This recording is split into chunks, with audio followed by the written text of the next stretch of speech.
Hello, Radhe Radhe दोस्तों, कैसे हैं आप सब। आई होप आप लोग स्वस्थ होंगे, दुरुस्त होंगे और आपकी पढ़ाई बहुत ज़ोरों शोरों से चल रही। तो फ्रेंड्स, आज हम बात करने वाले हैं पीआरटी के सिलेबस के बारे में, बीपीएससी 4.0 के पीआरटी के सिलेबस के बारे में। तो फ्रेंड्स, सबसे ज़रूरी बात होती है किसी भी तैयारी में करने पे उसकी सिलेबस, सबसे महत्वपूर्ण बात होती है सिलेबस को एक बार एनालिसिस करना। तो फ्रेंड्स, क्या होता है, हम कई बार ये होता है कि सिलेबस को हम लोग देखते ही नहीं और बस तैयारी करना शुरू कर देते हैं। तो तैयारी करते रहते लेकिन हमें पता नहीं होता कि सिलेबस आखिर क्या है, हमें क्या पढ़ना है। तो तो आज हम यही सब डिस्कस करने वाले हैं, आखिर हमें किस पोर्शन में, किस जगह में कौन सी चीज़ें पढ़नी है। तो फ्रेंड्स, चलिए बात करते हैं कि पीआरटी का जो सिलेबस है वो कितना है। तो सबको पता होगा कि जो हमारी बीपीएससी टीआरई 4 की सिलेबस है उसमें कितने सब्जेक्ट होते हैं, कुल मिला के 6 या 7 सब्जेक्ट होते हैं। तो सबसे पहले होता है इतिहास। इतिहास में क्या पढ़ा जाता है, आधुनिक इतिहास। इतिहास की जो आधुनिक इतिहास है वो पढ़ी जाती है। और विज्ञान में फिजिक्स है, बायोलॉजी है, केमिस्ट्री है।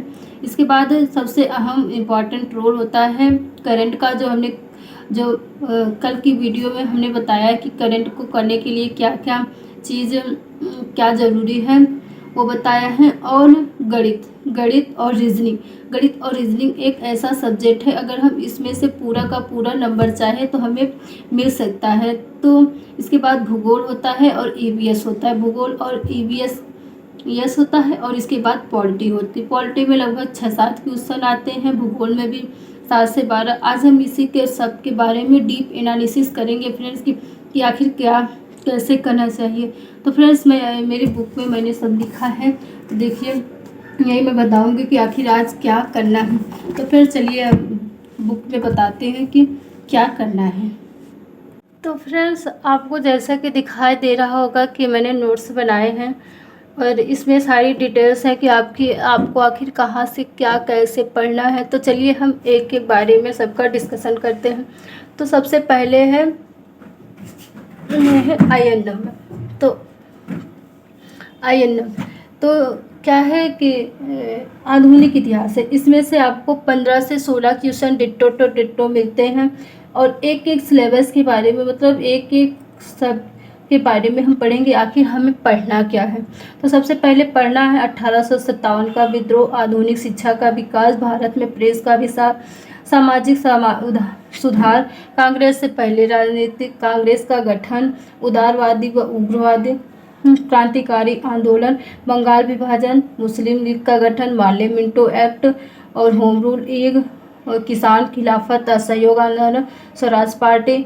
मतलब ये जो 1857 से 1947 तक की सारी जर्नी है वो हमें आईएनएम में पढ़ना है। तो फ्रेंड्स, इसको पढ़ने का मैं सोर्स बता रही हूँ कि इसको पढ़ने का सोर्स मैं कल बताऊँगी कि आईएनएम के सोर्स क्या है। तो इसके बाद विज्ञान में हमारी कितने क्वेश्चन आती है, 20-22 क्वेश्चन हमारे आईएनएम में आते हैं। और जिसमें होती है वो 20 से 22 क्वेश्चन हमारे विज्ञान में होती है। और इसमें 3 पार्ट है, एक फिजिक्स है, एक बायोलॉजी और एक केमिस्ट्री। अगर मान लीजिए आपकी केमिस्ट्री कमज़ोर है तो आप फिजिक्स या बायोलॉजी पे ध्यान दीजिए। तो बायोलॉजी ज़्यादा है नहीं, बस 3-4 बायोलॉजी में है जो हमें आप देना है। एक होती है कोशिका है, एक है मानव रोग और ऊतक। ये 3 चीज़ बायोलॉजी में पढ़नी होती है। और केमिस्ट्री में इम्पॉर्टेंट होती है अम्ल और क्षार, पदार्थ की अवस्था ये, और दैनिक जीवन में रासायनिक ये। और लगभग ये केमिस्ट्री में सभी इम्पॉर्टेंट है। अगर आपको मान लीजिए केमिस्ट्री नहीं आ रही है तो आप क्या कीजिए, फिजिक्स और बायोलॉजी पे अपना कमांड कीजिए। तो ये हो गई। और फिजिक्स में तो 9 to 10 का वही बेसिक सा रहता है। और ये है गति, गुरुत्वाकर्षण, कार्यशक्ति, ऊर्जा, प्रकाश, बल, घर्षण, मात्रक, दबाव, हीट ट्रांसफर, ऊष्मा एवं उसके प्रभाव, विद्युत धारा, ध्वनि। तो फ्रेंड्स, इसके पढ़ने के सोर्स में आपके नेक्स्ट एक एक वीडियो में करके पहले INM का लाऊंगी, फिर विज्ञान का, ऐसे ऐसे मैंने जो करंट अफेयर आपको बता दिया है, तो आप मेरी पिछली वीडियो जाके देख सकते हैं। इसके बाद करंट अफेयर के लिए मैंने बताया था कि 15 से 16 क्वेश्चन आपके आते हैं करंट में, जिसमें पढ़ना है कुमार गौरव सर का वीडियो, और हम कुमार गौरव सर की PDF से पढ़ना है। और हमने एक चैनल भी बताया था,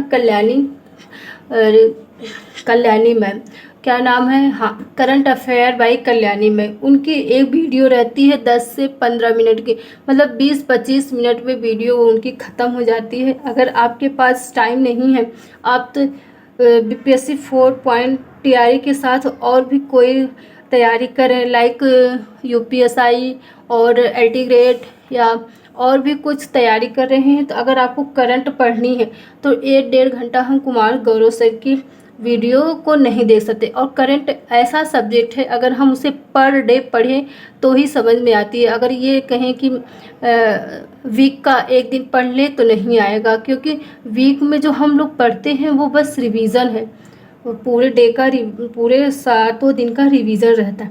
तो आप, हमें लगता है कि करंट अफेयर को एक एक दिन रोज़ पढ़ना चाहिए, और रोज़ पढ़ने के लिए हम 1.5 घंटा तो लगा नहीं सकते कुमार गौरव सर की वीडियो में।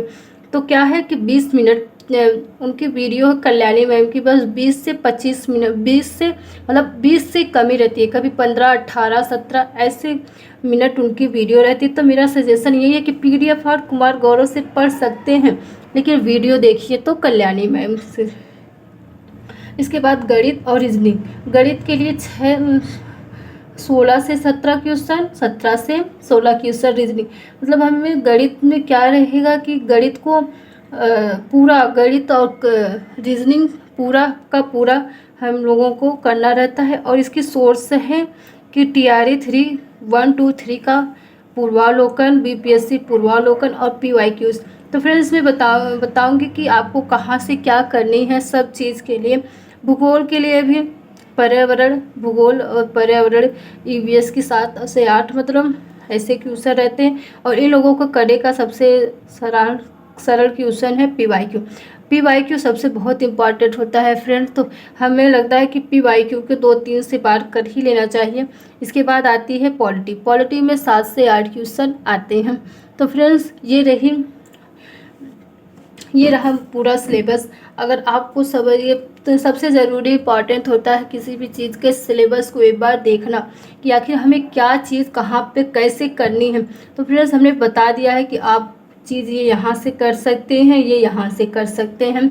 तो ये रही मेरी एक सिलेबस की स्ट्रेटजी। अगर आपको बढ़िया लगे, समझ में लगे, तो मुझे ज़रूर कमेंट में बताइएगा। ये रही सिलेबस की वीडियो। अगर आपको पसंद आए, अगर आप एक बार अच्छे से सिलेबस को एनालिसिस करना चाहिए, इसके बाद हमें तैयारी शुरू करनी चाहिए। तो फ्रेंड्स ये रही एनालिसिस सिलेबस की वीडियो। अगर आपको मेरे इस वीडियो से थोड़ा भी हेल्प मिला है तो आप मेरे चैनल को सब्सक्राइब कीजिएगा और लाइक शेयर और जो भी कमेंट हो वो ज़रूर कीजिएगा। ये आपके लिए हेल्पफुल रहा या नहीं रहा वो मुझे रिव्यू ज़रूर बताइए। धन्यवाद।